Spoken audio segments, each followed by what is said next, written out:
I would like to now to ask Shahrukh Khan to join me on stage.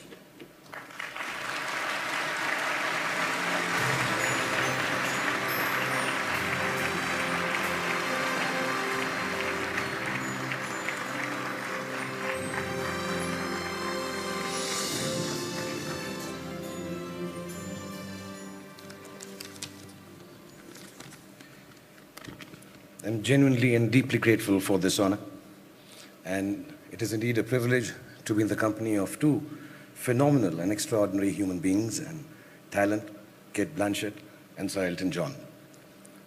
She's of course a lady who commands the wind, and you, sir, command the song of a billion hearts, including mine.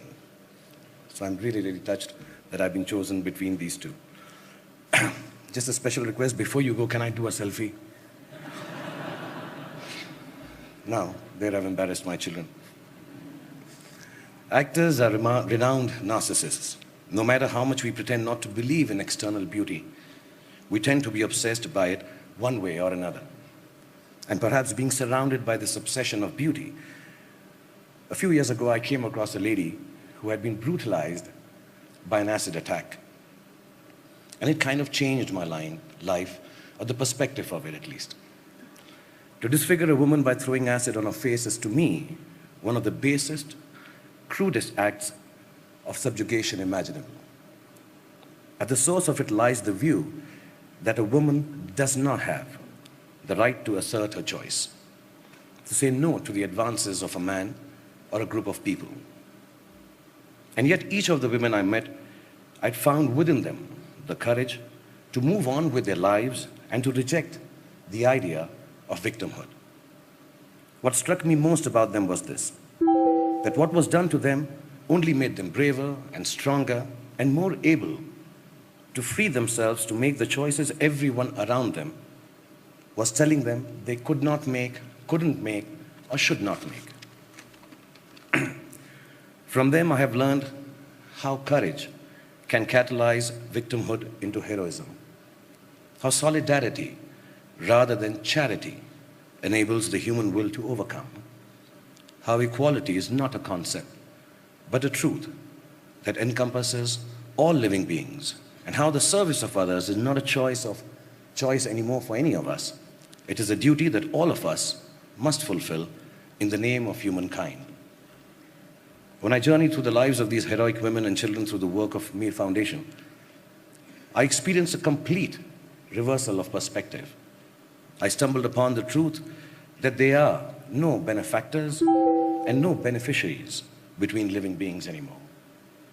There is just a vast pool of resources, natural, spiritual, economically, technologically, that everyone is equally entitled to, but only some have gained more access to it, either by accident, as in my case, or by design and talent and hard work, as in the case of all of you present here. Standing here before all of you who constitute perhaps the most powerful group of human beings in the world, dare I say that power is one of these perspectives we like to maintain a certain way. But power actually needs a complete reversal more than any other thing in the world today. I was sitting with my 5-year-old son, babysitting him just before I came here, and suddenly he screamed, "Papa, Papa, my eye went into my hair. Can you get my eye out of my hair?" He didn't say, "Get my hair out of my eye," like we all believe they do. It's a bit like that when you have power, I think. You think things get in its way, but actually it's the power that is getting in the way. It gets in the way of universal access to resources because it seeks to control and enclose them.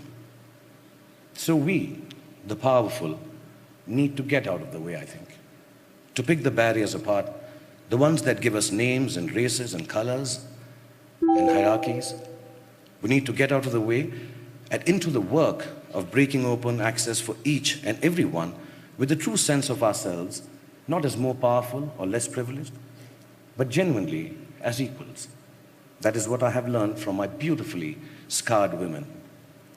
I'm grateful to these brave women and children who I work with for all that they have done for me, to the World Economic Forum and all of you present here today for recognizing their heroism by conferring this award and this reward upon me.